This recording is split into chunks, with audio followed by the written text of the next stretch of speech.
Art World 101, the Patron. People don't much like talking about art and money at the same time, and yet without one, the other simply doesn't exist. You can have the whole chicken and egg debate amongst yourselves and decide which come first. I know which one I'm betting on. The fact of the matter is that artists can't survive unless someone buys their work. So the patron and their wallets came first, in my opinion. And to be blunt, art has always been influenced by money and who commissioned what for what purpose. Patronage has played a role in art, and it's seriously naive to think or pretend otherwise. While today we often focus on the artist who made an artwork and like to think about art existing for art's sake, until the modern day commercial gallery system was established, it was defined by the patron, the person or group of people paying for the image to be created. First, it was the kings in medieval times who commissioned artists, and then the greatest patron of arts throughout the Middle Ages was undoubtedly the church. I mean, for Pete's sake, think about the Renaissance.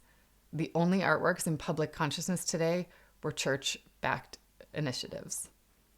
You could argue that everyone was actually paying for this stuff, given the church was all about taxing every Christian across Europe if they needed a new building or mural. Hello, Sistine Chapel. But that's sort of beside the point. Back then, like I said, it was the monarchs and the churches who dictated what got made and why. I mean, perhaps the best example of this patron reputation linkage is our friend Michelangelo. I mean, by the time of his death, he'd practically been raised to like a level of divinity among Florentinian artists, thanks to the Pope, who loved him. Fast forward to the 20th century, and collectors like Peggy Guggenheim, Gertrude Vanderbilt Whitney, the Fords, the Rockefellers, they left a similarly indelible impact on the arts through their collecting and philanthropy. And those that collected, well, they got special status. If an artist ended up in these collections, their fate and reputation was sealed. Now listen, not a lot has changed. When an artist ends up in a prominent private collection, I mean, it literally makes it onto their resume. Take a look at your favorite artists' CVs. The big collectors, they're listed by name in a section called collections. I get it. It's a big deal. When these big names buy work, it can be a game changer. Look at the super collecting couple, Don and Mira Rubel. They started their collection in '64 on a budget of something like $25 a week.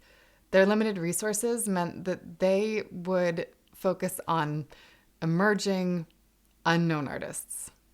60 years later, the couple's massive collection of contemporary art, I mean, it now includes Basquiat, Keith Haring, Damien Hirst, Kara Walker, Rasheed Johnson. Their collection's so big that they have not one but two spaces to store their work. One is a 100,000 square foot dwelling in Miami, and the other is in Washington, D.C. Don't misunderstand me.